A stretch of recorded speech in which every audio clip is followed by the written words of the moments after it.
Yo, what's going on, guys? Welcome to the Kansas versus Colorado post-game show. So the game is over. Let me go to the stats. Let's see. So Colorado lost this 21-37. The Kansas Jayhawks moved to 5-6. Colorado is 8-3 now. Let's go to the player stats. First, Colorado. Shedeur Sanders was 22 for 28, 267 yards, 3 touchdowns. Rushing, Shedeur Sanders had 4 carries, 25 yards. Micah Welch, 2 carries, 8 yards. Dallin Hayden, 4 carries, 5 yards. Isaiah Augustov, 2 carries, 4 yards. So they couldn't get it going on the ground. Travis Hunter, 8 receptions, 125 yards, 2 touchdowns. LeJontay Wester, 4 receptions, 45 yards. Draylon Miller, 4 receptions, 45 yards, 1 touchdown. And everybody else couldn't really get it going today.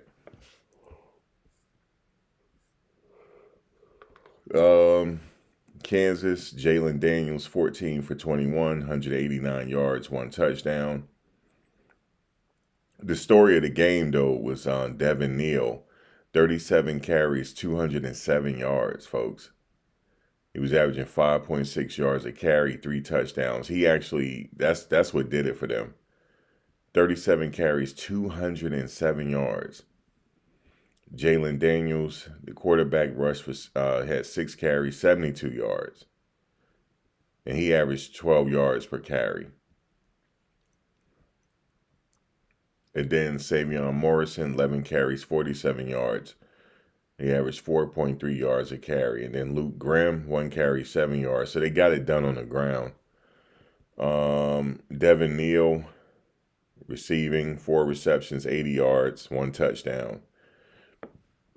Trevor Cardell, 2 receptions, 38 yards. Luke Grimm, 4 receptions, 35 yards. So that is the stats of the game. Let me just go to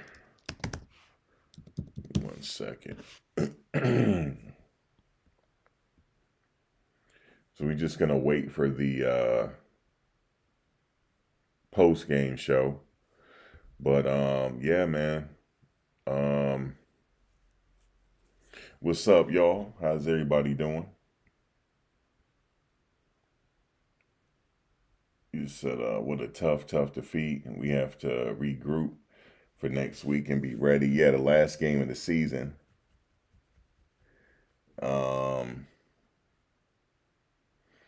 Let me see.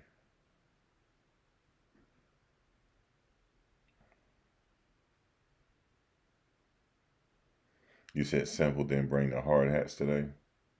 Yeah, that run, he ran for 200 and some yards. I'm like, whoa. He ran for 200. BYU lost today.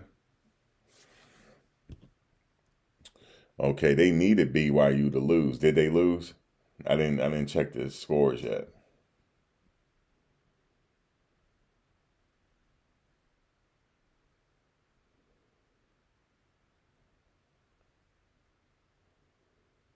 Yeah, they still have a chance to make the Big 12 championship. I'm gonna have to. You said 1 second on the clock. So BYU lost. Yeah, they do have a chance.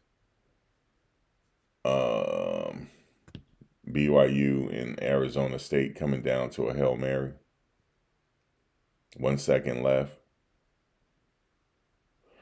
You said, what about the playoffs? They could still win the playoffs. They get to the Big 12 title and win it. That's how they'll get in the playoffs. Let me check that BYU game. Hold on.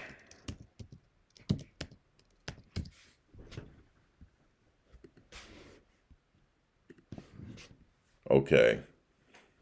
Yeah, it is 1 second left. Yep, it's coming down to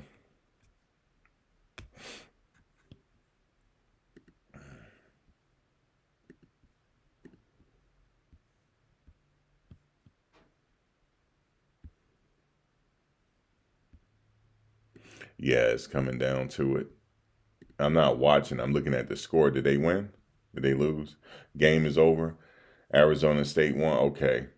So that helps Colorado out that BYU loss.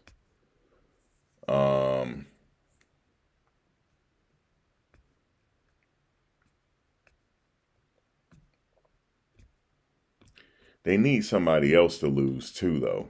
I know BYU was one of them.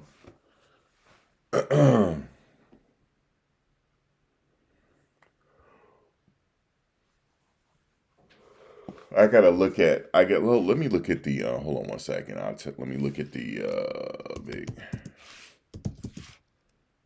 Let me just look at the Big 12 for a second. I know it's not really updated yet until Monday, but I'll at least get like an idea on what needs to happen. Okay, so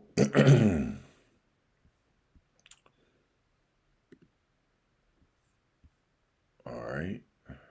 Let me see that. Let me see what it looks like. Just some simple math here. Let's see, Colorado. Okay, Colorado. Excuse me, damn it. Colorado moves to 8-3, right? Yeah, Colorado is 8-3, and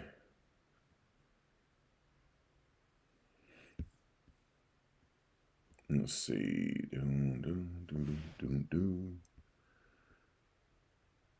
Arizona. It's okay. So Arizona State won. Iowa State. Did they play today? They have to lose. If Iowa State lose, then it'll still be BYU and Colorado right now.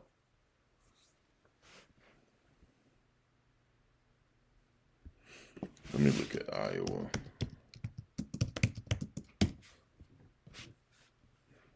And they play at 7:30. They play in a few minutes. Iowa State got to lose. Iowa State. They're currently 8-2. If Iowa State win, then they go up. They actually go up if they win. And they facing Utah. So they need a little help here from Utah. They need Utah to beat Iowa State. If Utah beats Iowa State, they still in contention. They don't clinch though. They will have to clinch next week. But if Iowa State lose tonight, that helps Colorado out. But if Colorado had won today, they would have clinched tonight. They would have clinched that Big 12 playoff run. Game. The Big 12 title game. They would have clinched tonight if they had won. No. I'm looking at everything. Yeah, they actually clinch. Hold on one second.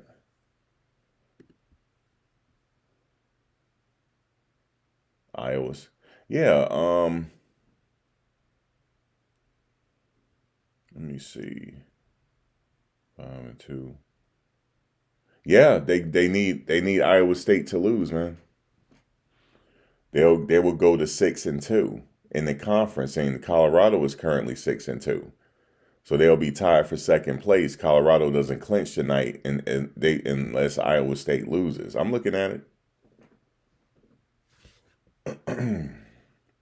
So they need a little help from Utah. If not, then they will have to definitely win next week. They need somebody to lose next week too. Yeah, Colorado is 6-2 in the Big 12. And if Iowa win tonight, they will also be 6-2. That's my point. They need Iowa to lose tonight. They don't clinch. They will be tied for second. They will be tied either for first or second. They don't clinch though. That's my point. But it helped that BYU lost tonight though. That helps. Let me see. BYU is currently 6-1. I don't know. I think BYU might stay. If Iowa lose, they might stay the same. I'm not sure. Yeah, it might stay the same. But it helped that BYU lost though.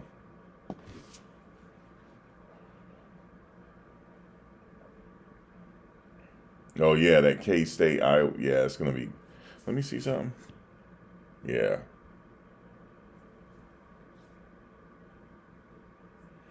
You said Colorado needs to practice tonight. No, they're not practicing tonight.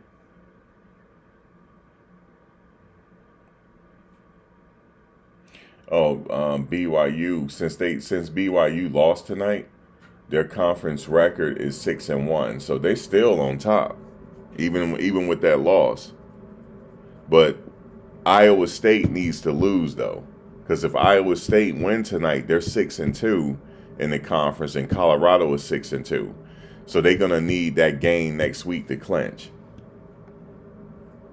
It's crazy, isn't it? Actually, Colorado will actually let's see their overall record. No, Colorado. I think it's gonna still be Colorado and BYU. Because overall, Colorado is 8-3. Iowa State is 8-2. No, Iowa State. Yes, they need Iowa State to lose tonight. I know I had it right.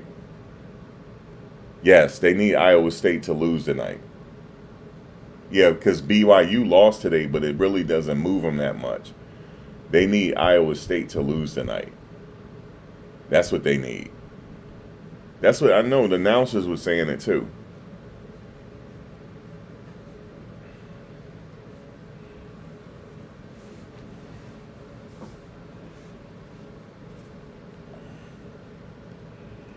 Um,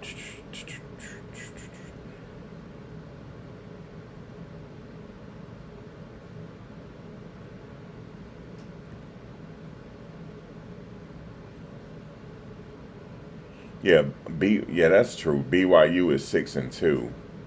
Colorado is 6-2. But if Iowa State win, they'll be 6-2 in the conference. So it'll be a three-way tie for first. That's what you're saying? It's gonna come down to the if it's gonna stay like that. Yeah, it's gonna come down to next week then. Definitely, it definitely will come down to next week. Yeah, definitely will come. Okay, so if it's a four, yeah, definitely will come down to next week, for sure. So if it's a 3 or 4 way tie, yeah, next week everybody got to win next week.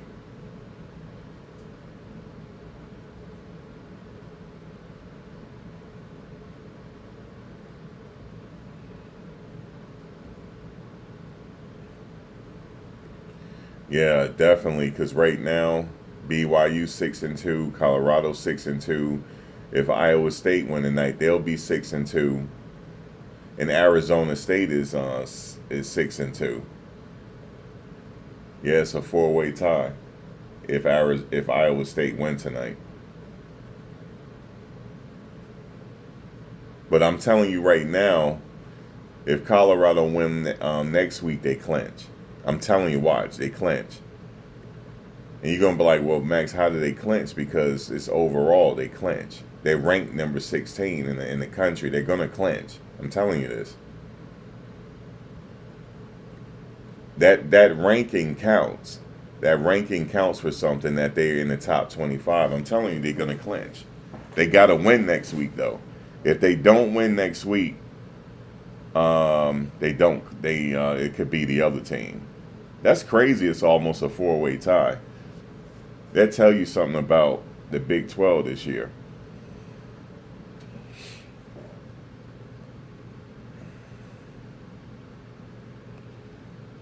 What do you mean zero chance? I know how it goes, man. I've been watching football. I mean, football hasn't changed, dog. What are you talking about? Like, I don't know what I'm talking about. If they win next week and BYU win, them two teams clinch, man.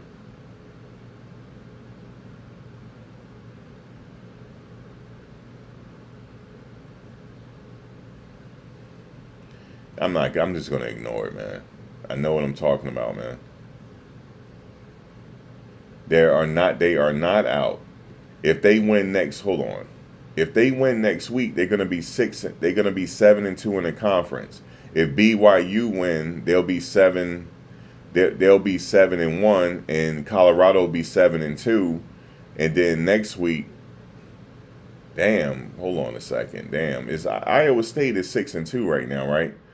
Then if they win, they'll be 7-2. I don't know how that works. I don't know how they're gonna do that.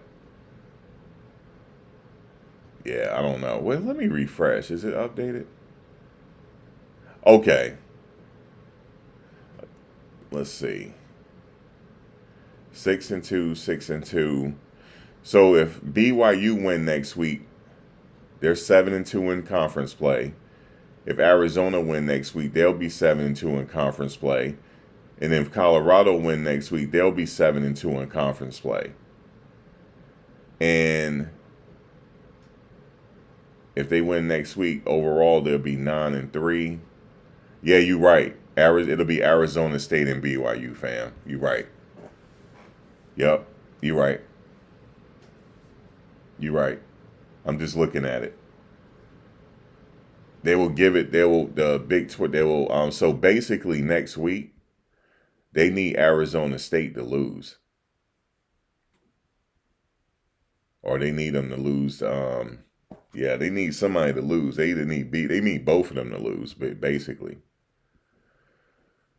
Damn, Arizona State. I didn't. They kind of crap up on me this year. I wasn't really paying attention to that into their record, because overall they're 9-2 right now, and BYU is 9-2. So as of right now, you have that three-way tie, but they're gonna need Arizona State or BYU to lose next week. It's gonna come down to the last game, but Colorado has to win the game next week. Damn, it's coming down to the last game and hoping that somebody lose. But anyway, um, that kid ran for 200 yards today. You said Arizona State not losing. Okay, well, if BYU lose, then that helps CU out if BYU loses, for sure. Need one of them to lose. Let me see.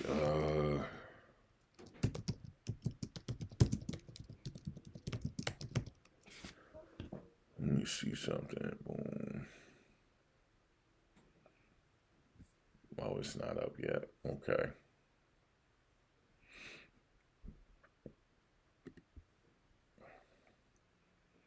That's why I like college football, man. Every game counts. Every single game. Let me see. I don't see I'm looking for the press conference. Let me see. Yeah, Big 12 was something this year. There was a lot of teams that that wasn't on my radar. Like BYU wasn't on my radar. Hey, I'm gonna tell you something real quick. I'm glad Shador didn't get hurt. He took a nasty tackle. You remember when he flipped? That dude went right for his legs, man. When I saw it, I said, "Uh-oh." And then he was slow to get up. I was like, hopefully it's not his legs. I don't give a damn if they won the game or not. I didn't want him to get hurt. Because he went straight. If his leg had stayed planted in the ground, that would have been a career injury. For sure. He can't come back next year. Him and they got to go. Nah, it ain't no coming back. They got to go. Because if his leg had planted, he would have broke his leg. For sure he would have. Or ACL injury or something. Which could have been career ending. That was a very, very, very scary play. Very scary. And he hit him so hard that he flipped. Yep. And the crazy thing was he aimed at his legs. He could have literally aimed at his chest. That would have been better. He aimed right at his legs. I think at that point the game didn't matter no more. At this point. I didn't care if they win or lose at this point. That would have been his career. His career could have been over. And he went for his legs. Because I saw the guy. He aimed for his legs. Then people really don't like him, man. They really want to hurt him. I'm glad this is last year. So he got to survive one more game and then the bowl game. Quite frankly, I don't think I would let him play in the bowl game. Quite frankly, I'd like it's over with for you. You go ahead and get ready for the combine or whatever you're doing.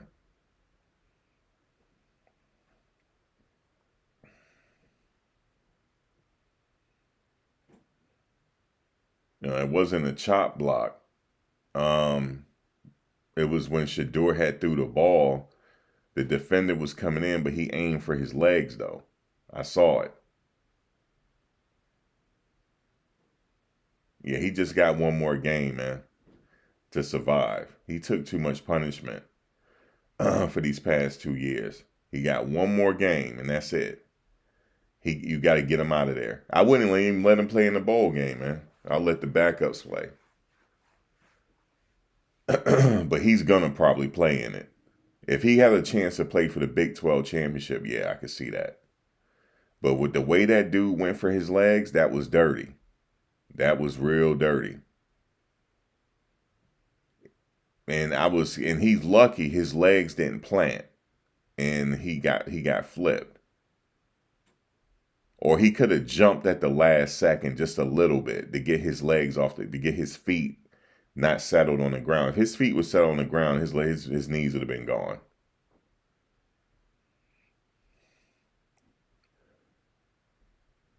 At that point, that play right there was enough to end the game. Because it would have had to been a bench clearing fight at that point if he had got hurt. The hell with the game at this point. But good thing that he was slow to get up too. The reason why he was slow to get up because he flipped and he landed on his back. That's why he was slow to get up. But yeah, man, he got one more game to survive, just one more, and then he's off to the NFL. He got one more, just one more. Yeah, I didn't like to see that. For some reason, he's not liked, man. For some reason, and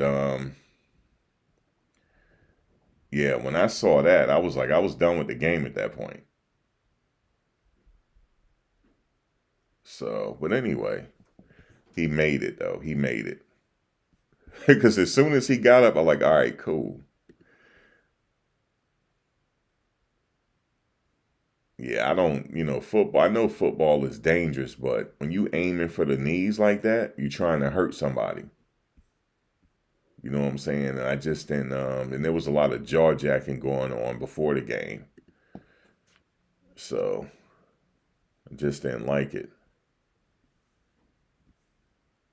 And then I hope what's his name is okay. One of the offensive linemen went out, the right tackle. He was holding his leg, so I did see that.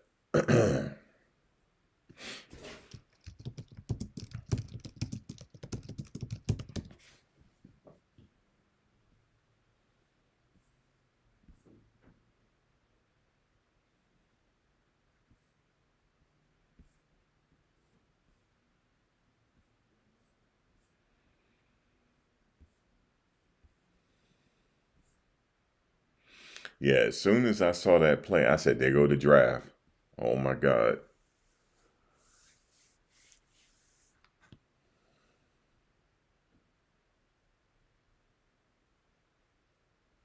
Yeah, Houston went out.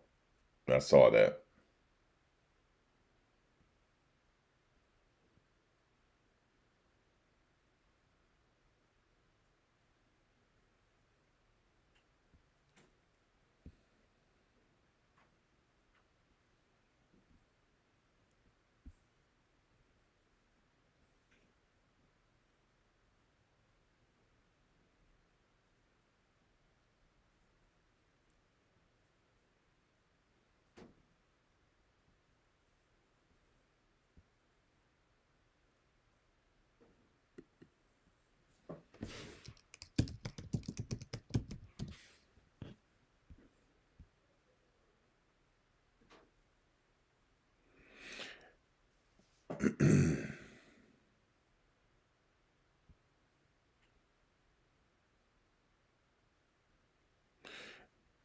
No, it wasn't a chop block, sir.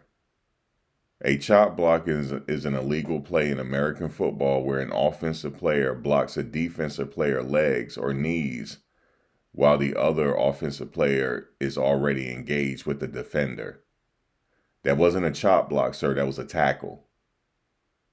But it was a dirty tackle. It wasn't a chop block, man. I played football too, sir. That wasn't a chop block. That was a tackle. But he didn't tackle him high. He hit him low. And he wasn't engaged with no defender, so it wasn't a chalk block.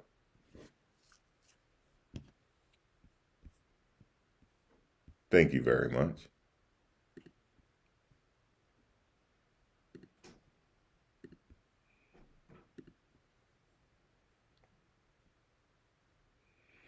Again, it's where an offensive player blocks a defensive player's leg.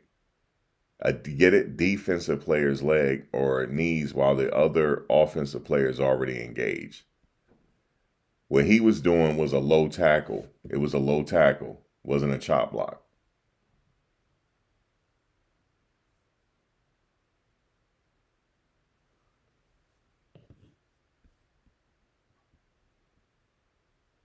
He tackled him and he did a flip. That was a tackle.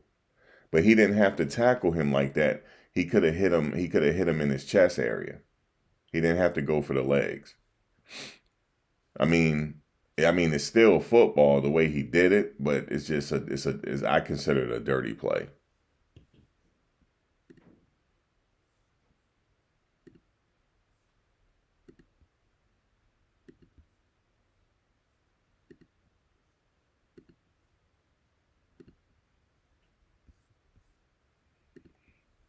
But yeah, good thing he's all right though. That was it's neither here nor there now. He'll probably be a little sore tonight though the way he fell, but other than that, he's okay.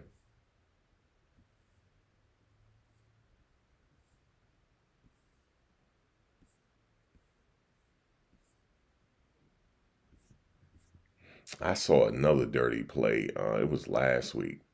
It was on a defensive player.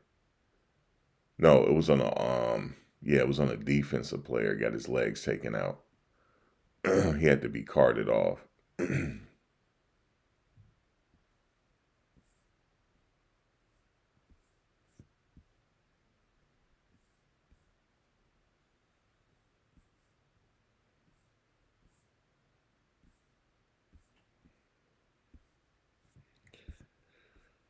Arrowhead, man.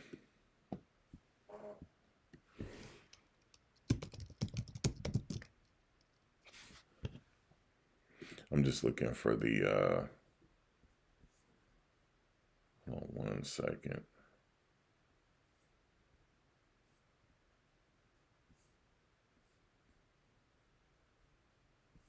I'm just looking for the Coach Prime post game. It's not up yet.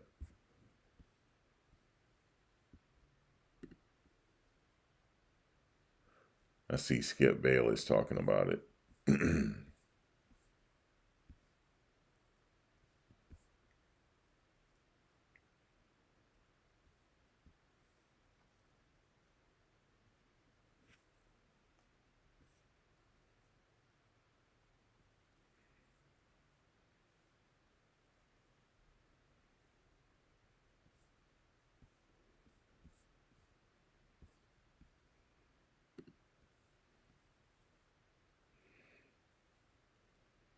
So what you guys think from next week? They just got to win out. And let me see. Iowa State. Yeah, they got to win out.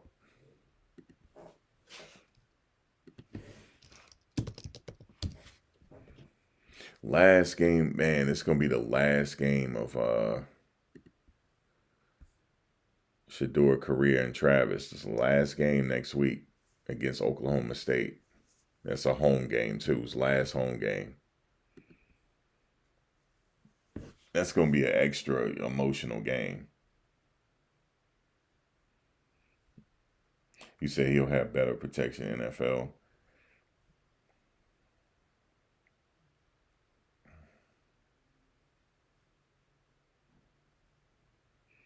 But yeah, last home game, man. It seemed like it just flew by. I still remember Jackson State. It just seemed like time was just moving.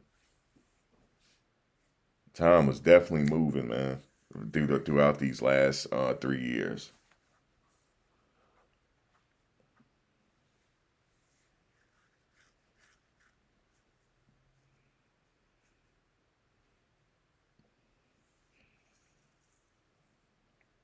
It was like, man, I'm just thinking about the time, how much time has flown by. It was crazy. It's like, man, I still remember Jackson State days. Well, it depends on what team you go to as far as the NFL. I think I had said earlier, Dallas is tanking their season, and they're doing it on purpose. You can clearly see it. And I'm like, here we go with Jerry Jones again. So what he gonna try to do is, like he's done before in the past, he's gonna try to lock up the first and second pick. That's exactly what he's gonna do, and he always get his way. I don't know how he always get his way, but he does. He's gonna try to lock up that first and second pick and get Shador and Travis. That's a whole fact. He's literally tanking his season. He's sitting people out. He's benching people, and I see what's going on. So I'm like, not Dallas. Come on, not Dallas, man. But yeah, man, Dallas ain't gonna win for the rest of the year. Dallas is not winning for the rest of the year, man. They're gonna tank. I knew that was gonna happen.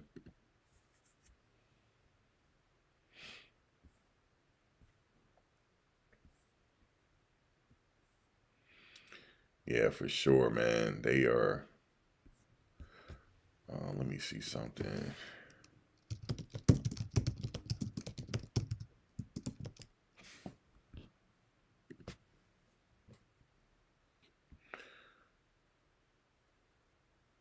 Yep, they are gonna straight um, tank the whole season. And then the next course of action is they got to lock up that first and second pick. I bet you that's what they're doing. They did it like a couple times in the past. And he always get his way for some reason.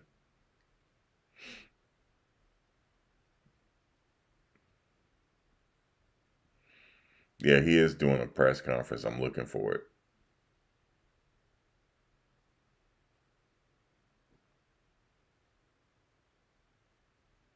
Oh, Shiloh going to Dallas too.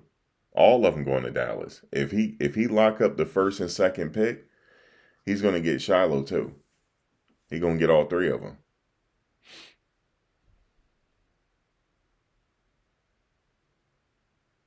Yeah, you say you ain't know Kansas. Kansas, basically what they were doing was they had momentum in the end of the season. They going off momentum, and because they beat BYU. Let's see. Let's go for the press conference.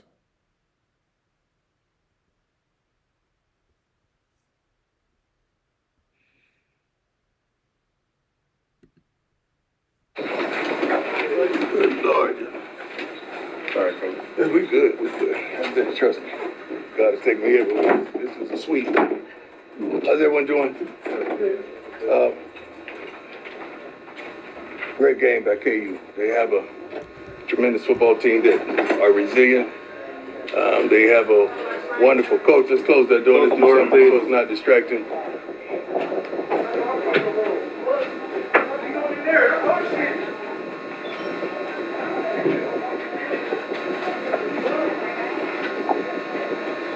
There we go. Thank you.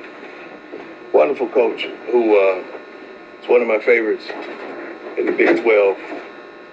I feel as though we have a tremendous relationship. He checked on me when nobody was.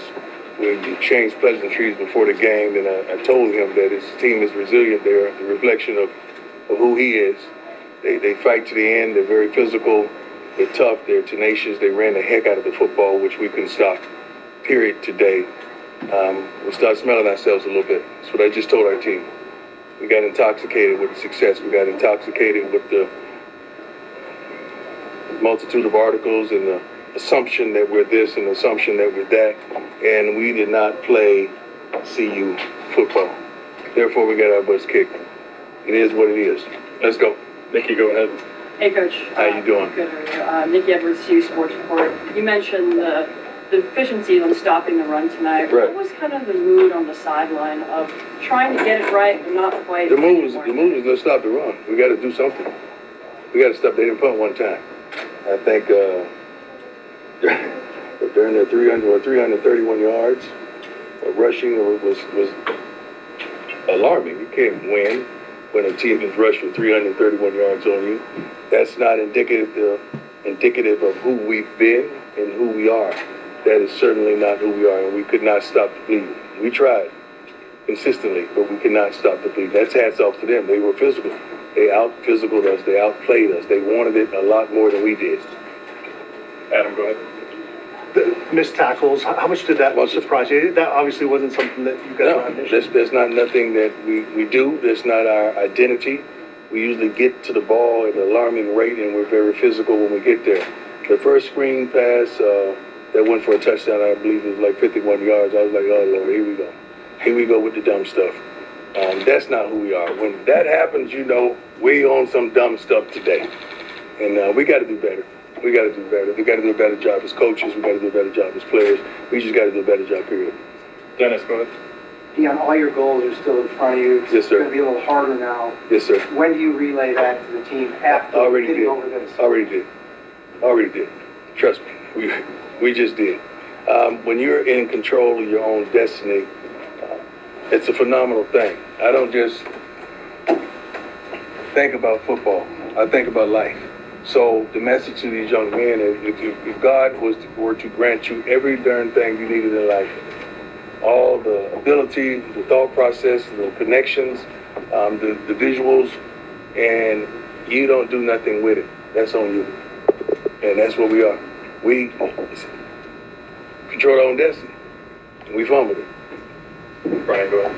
Hey, Coach, Brian Howell, Yes, sir. Cameron. You guys have been the more physical team for several Yeah. weeks now. Yeah. Today, obviously, they were. What did you feel like was the difference there? Why were they more physical than you? Yeah, they just they wanted it more. We were smelling ourselves. They wanted it more. And that's on me. I can't let a team that I coach start feeling themselves. Can't do that. Matt, go ahead. Slow starts, another kind of issue for the offense today. I mean, I figured if you would have had an answer, you probably would have fixed it at this point. Is it frustrating for you? Well, 21 points in 19 minutes of possession. I'm pretty good with that. Okay. I think I'll take that. We got to do better defensively. That was not the offense today. I understand what you're saying, but we got to do better defensively. They didn't punt one time. Michael, go ahead. Shador got hit really low in the first half. Yeah. How's he doing? He's good. I mean, he's been hit his whole life, man. I mean, this kid is tough. He's one of the tough ball players that I've ever seen.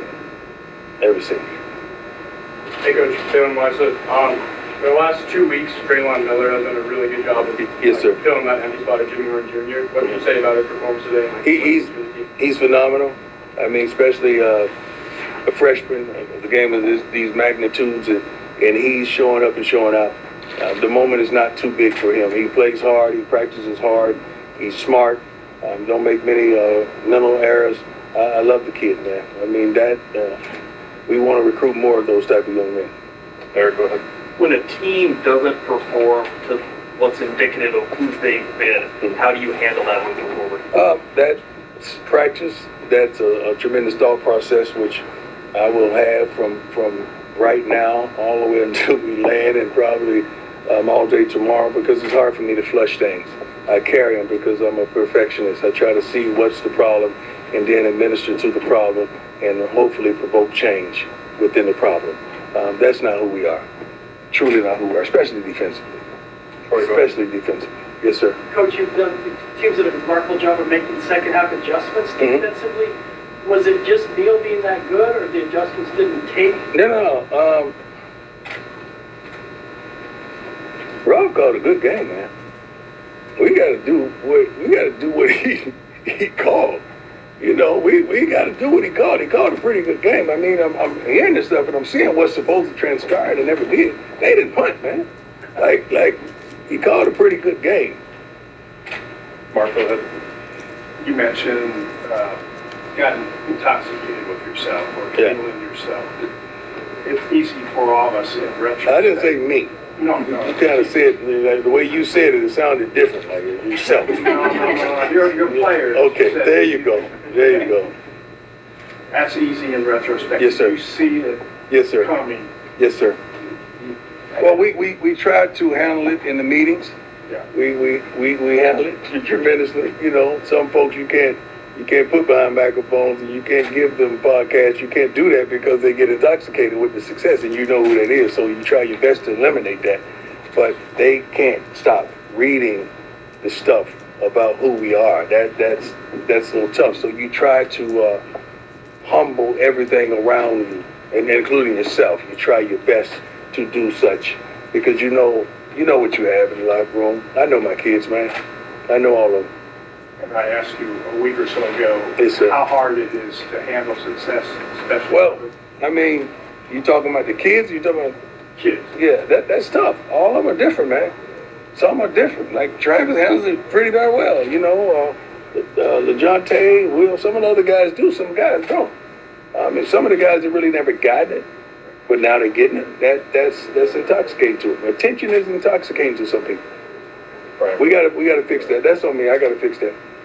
Right, but Coach, the last time you guys looked like this was probably first half in Nebraska. Right. Probably the only other time you looked like this. Right. You responded really well from that. Does that give you confidence as a coach, knowing that these guys can respond to something like that? I never give up, Brad. I never do. Until that last second ticked off the clock of when I knew they were going into the kneeling.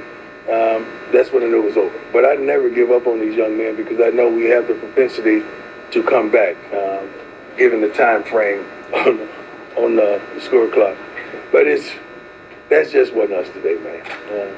Make no bones about it. They forced us into some situations that were tremendous. They did a great job. They had the trickery involved in certain things, and the timing of them were impeccable. We just did do our job.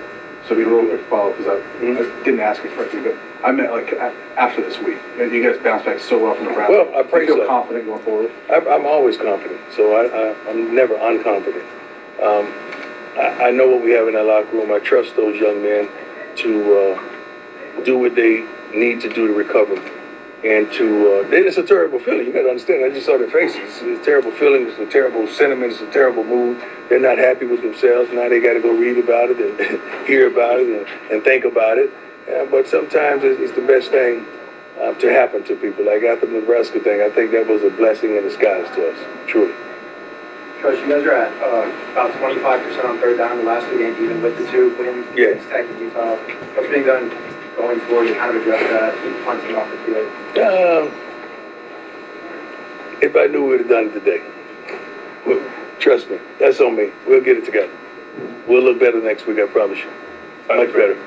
Coach, I think they had almost 200 yards on first down plays today. Just how difficult is that for defense when they're consistently getting 3, 4, 5 yards at a clip and just putting you guys in that third and manageable? Well, that's tough on the coordinator. It's not like we didn't know what they were going to do. I mean, every play that was called, I mean, you can hear it in the headset. You know what was coming. We just got to take care of it. We just got to do a better job of preventing it, and we did not do that today. couple more, Troy, go ahead. Coach, now you guys have a short week to play on Friday instead of Uh-huh. Saturday after this tough loss. Does the message change in preparation going into that final? No, we're thankful that we have one less day. Pretty much, we're thankful because now you just get, you got to flush it and get it on, and let's go to the next window. The thing about this week is you got to really guard the young men's minds because family comes in town and friends and loved one comes in town. You got to keep them focused. And you got the other team leaving away from their family, friends, and loved ones, and they're coming to be spoilers. So you got to refocus your young men and let them understand that this is not about turkey and dumplings and applesauce or whatever you have.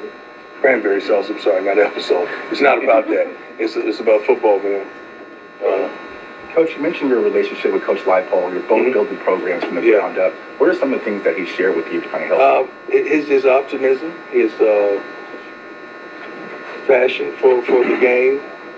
He's always positive, man. I've never talked to him and he was not positive. And this is on the brink when them starting out bad as well. He was focusing on me and making sure I'm okay, and making sure he's okay. He's a stand-up guy, great young man. Okay, go ahead. Coach, Philip Houston left the game late. Yeah. An update on the status? Well, we're hoping he didn't tear ACL. That's what we thought. That's what they're thinking right now. I'm hoping that's not the case. But thank God we have depth. We have tremendous depth on the offensive line. Anything else for Coach? Hey, thank you all. Thanks. God bless you. It's real short. I'm not good. All right, so that was Coach Prime press conference, and yeah, man. Let me see. Yeah, man, that was his press conference, and they can regroup and come back next week. But it's the last game of the season, and it's the last game for Shedeur Sanders, Travis, Silman Craig, and a whole bunch of others. Like I said, I remember when they started at Jackson State, it just flew by just like that. It's crazy. It's crazy, man. How much the time has flown by.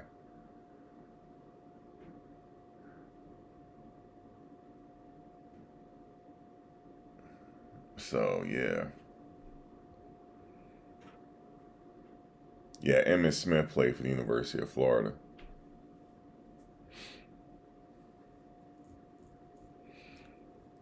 But, man, that's it, man. This season looked like it. I think this season kind of flew by to me, man. Like, you blink, things is over. It's crazy. But shout out to Colorado. They'll bounce back, you know what I mean? And they still within it. And all that right there.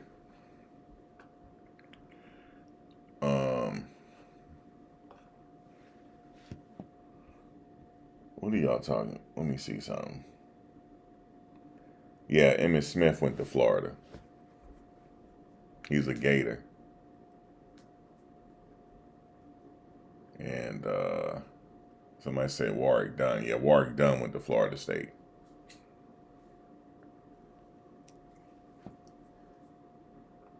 Yeah, they good. Just imagine this. He take over a team. The team is 1-11. He took over 1-11 team. They won 4 games last year. The second year, they now are bowl eligible, possibly playing for the Big 12 title. All within that time frame. That's a quick turnaround. Usually it takes teams about 3 to 4 years when a new coach take over. But he did it like the next year. So that's pretty impressive.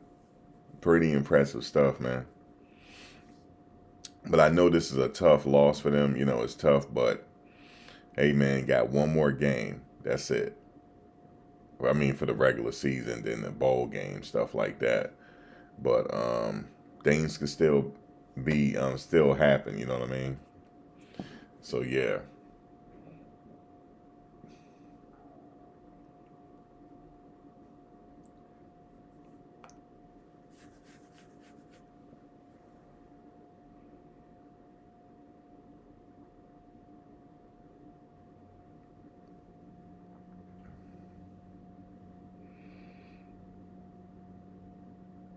You said Barry Sanders was definitely better. You said, I want to see that running back play against top 5 teams. He looked really good. That running back today did look good. He ran for over 200 yards.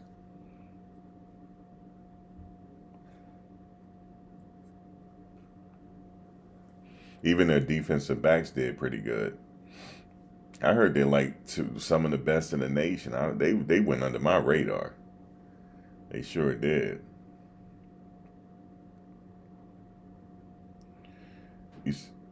You said, but Colorado would never have 2 superstars again. They had one coming. You must stand here. They have a 5-star quarterback coming. And he got all the tools to be a superstar.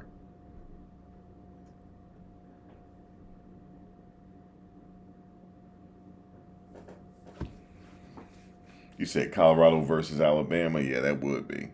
I like to see that.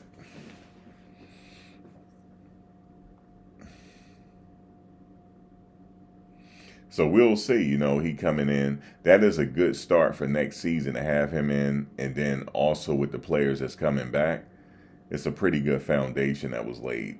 And they're going to hit the portal again, and the recruits and stuff going to come in. It's going to be, all season going to be a lot of stories on recruiting. Yeah, they got that. That's why I was talking about that coin. And the other guy, Mello, whatever his name is, the other cornerback, they pretty good.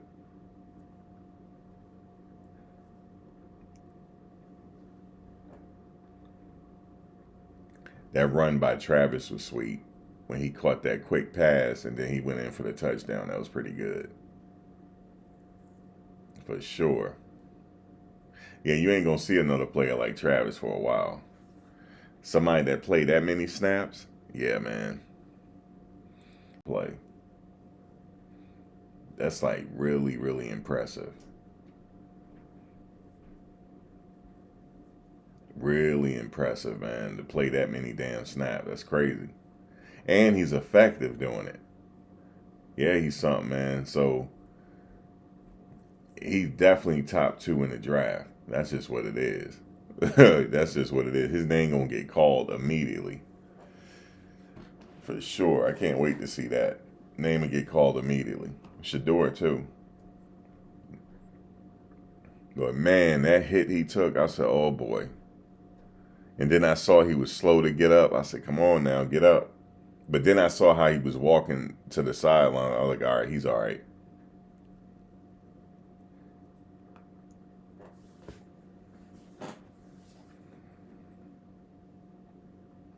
Yeah, that was a hit I ain't like to see. That was unnecessary. You know what I'm saying? In my opinion, but football is football. It's a dangerous sport, you know what I mean? It's just what it is.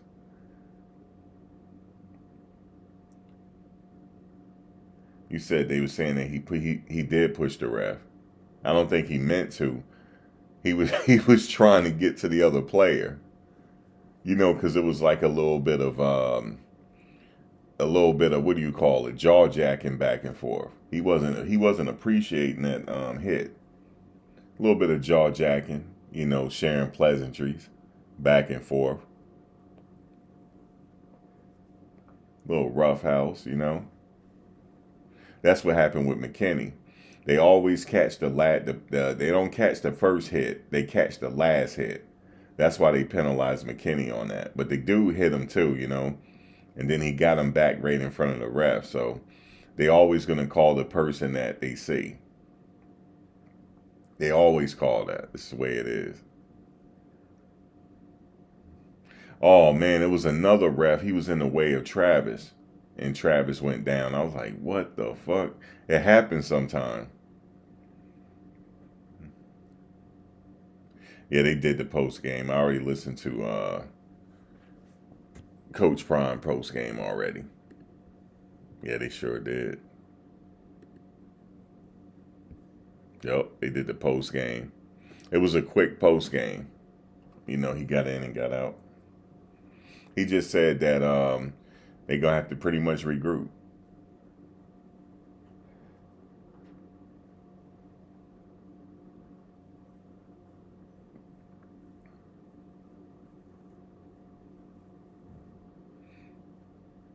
Damn right, I'm glad he was okay. The way he fell on top of it, I'm like, oh my God. You said you think Cam Ward will get it? I think it's Travis. And the reason why it's Travis is because he played effectively on both sides of the ball. That's not done this whole season. Nobody has done that. So yeah, he's the clear front runner.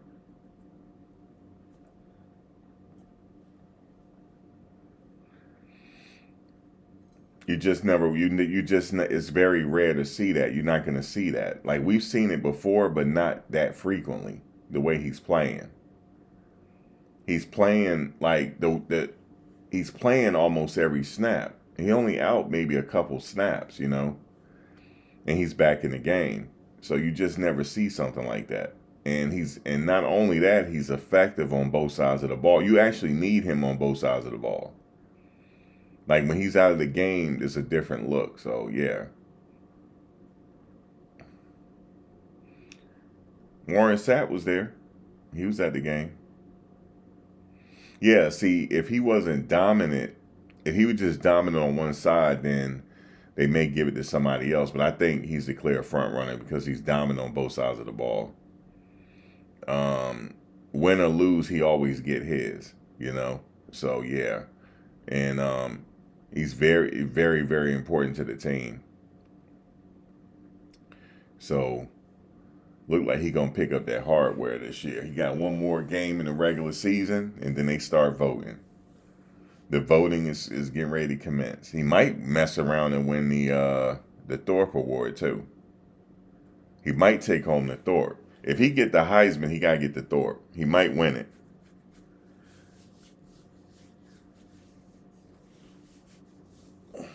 He's gonna take down a lot of hardware this year.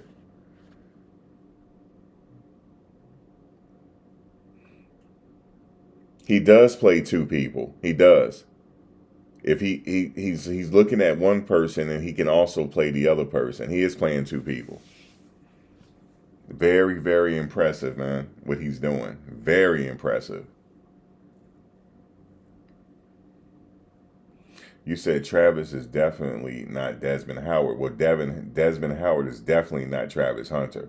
So that goes both ways. And you're right about that. He's definitely not Desmond Howard because Desmond Howard didn't play that many snaps on the ball. So you're absolutely right. He's not Desmond Howard. But I think you meant it that you meant it another way. But no, you're correct. But you meant it another way. But you're still correct. No, Travis is not Desmond Howard. He's Travis Hunter, and that hasn't been done before. Not that frequently. No. But I think you're trying to say that like Desmond is better. Like, no, what I'm trying to say is ain't no Travis Hunter like that. I never seen it. You said Travis is overrated. I seen better in college ball. Randy Moss was 10 times. Yeah, but that, no, you can't compare him to Randy Moss. Randy Moss didn't play defense, bro. Nope, he didn't play defense, man. So this man, you got to think about it, he's playing offense and defense, and he's effective on both sides of the ball. I don't think you realize that. You might not have like watched the season or watched his career and whatnot. A lot of us in here watched it. We followed his career. You say, yeah, Desmond won the Heisman. Yeah, Travis getting ready to win it too.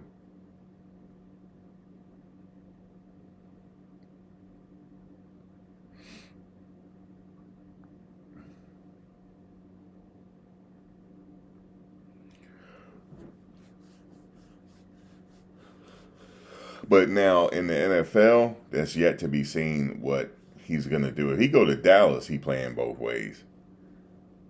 A little bit, you know, he'll play here and there. They'll definitely have plays for him on both sides. He might not play as frequently, like how he doing now, but there will be plays drawn up for him. Like for example, let's say if he playing defense, right, for the first half of the game, and they don't have any receivers getting going. Why not put him in at receiver to see what he can do?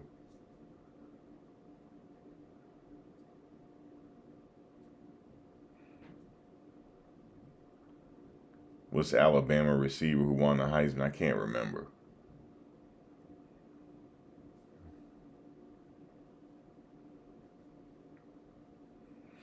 You said Travis is definitely not better than Devontae Smith. No, you can't compare the two. Travis playing both sides of the ball. Playing both sides, man.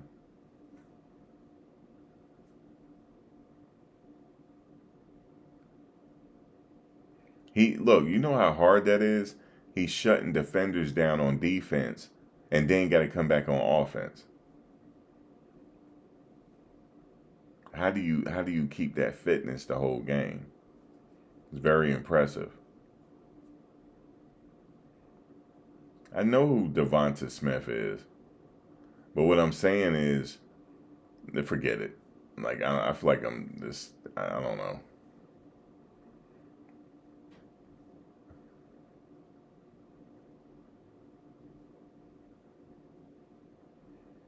I mean, we see what the kid is doing, man. That's kind of hard to do, playing both sides of the ball, man. He makes it look easy, but it's not easy.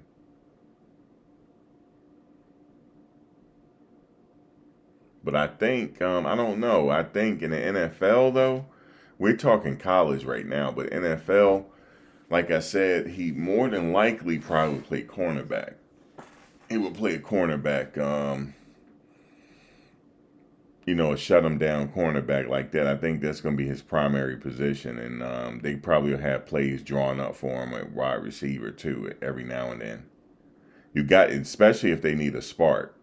Because you need a spark, I always say just put him in and see. You say he got to win the big game, Max? You talking about the Big 12? Well, they're going to have to win out next week, and then I would say that one team got to lose. They'll be playing for it. You said it's Shador, the number one quarterback, taken? Yeah, because the Cowboys are tanking their season right now. So I already know what's happening. They're tanking their season. Well, the national championship, I mean, it's not just one player. It got to be all the players in unison to win that national title. You said Travis to the Jags would be terrible.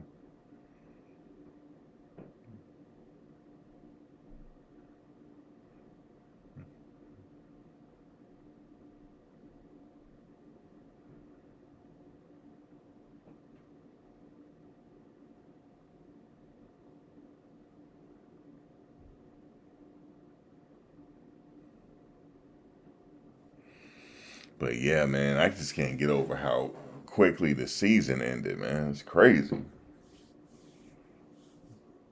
It was like, boom, it's over. Unless, they get into the playing after January.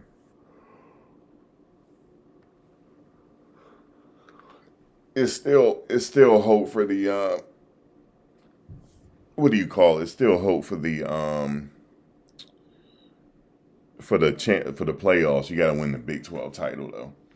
They get an automatic bid.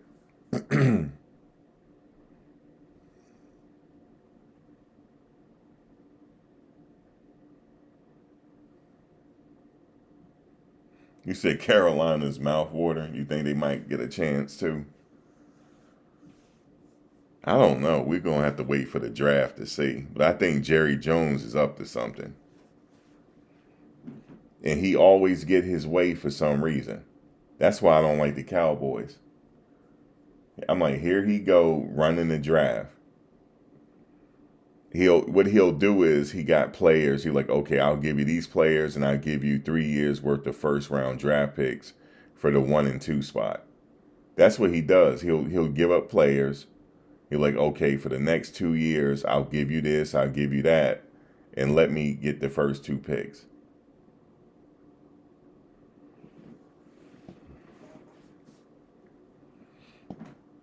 He trying to make a last run at it, and for his son takeover. Excuse me.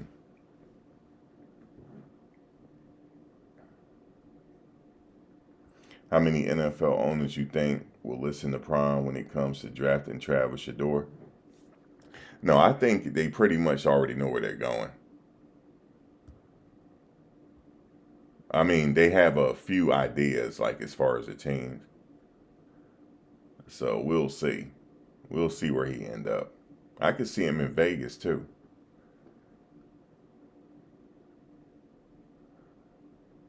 Peter Warrick was pretty good.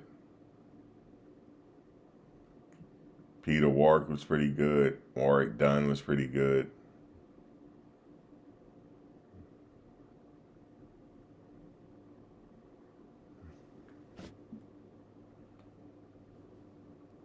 Crazy, man. Crazy.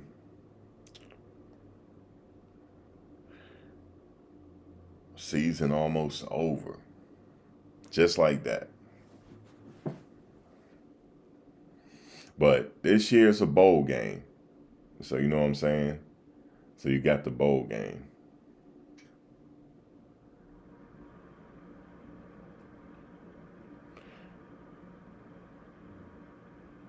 You think the Raiders would be a better fit for number 2?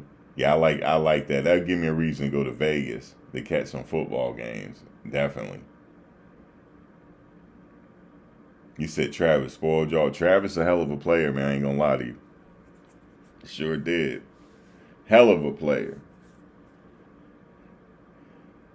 Yeah, you remember when winter conditioning began, right? It's crazy.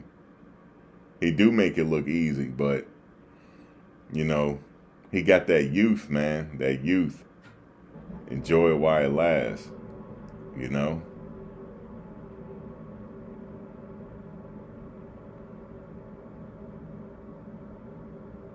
He just don't want to come out the game, man. He's one of them players like, yo, pass it to me. Pass it to me. Let me make something happen.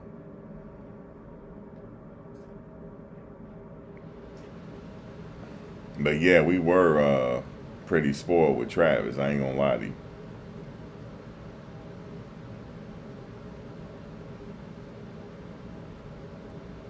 But yeah, DJH, I remember when winter conditioning began, and now here we are, season over. Yeah, man, it's that young man spirit, man. He got that.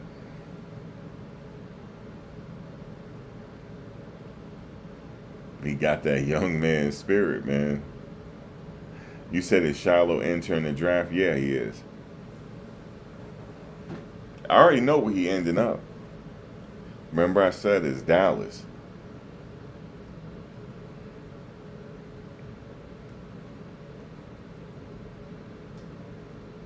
They called him for a horse collar tackle today. I don't know. I don't think that was a horse collar. Grabbed him by the numbers. They call a horse tackle. Horse collar. They call a horse collar.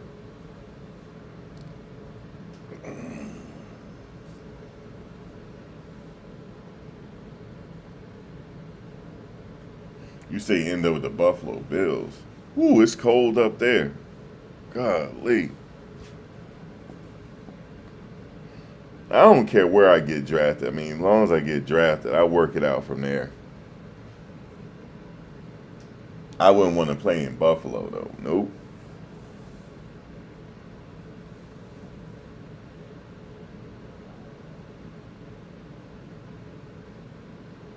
But you got to go where, you know, you get drafted, so.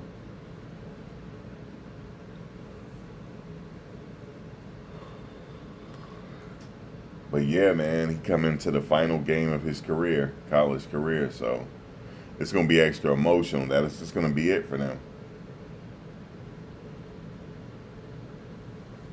It's going to be it for a lot of people, man. Silman Craig, he's actually going to that, Shrine Bowl, right? I think he accepted the offer. That's a good look for him.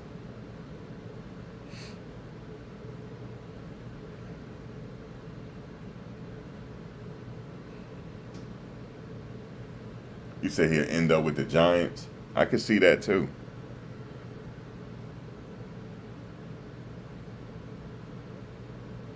You said make more NIL money if he stays. I don't see him staying though.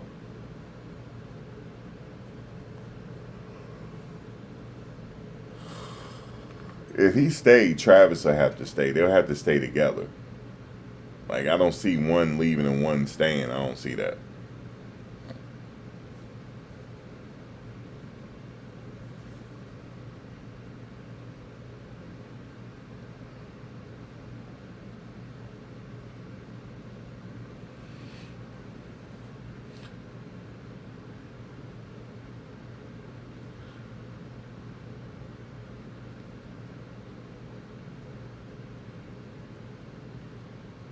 You said lead, right, DJs? Yeah, I'm saying lead, man. That's their opportunity now. If you guarantee to go 1-2 in the draft, yeah, I would leave, man. That's it. You get that bonus money.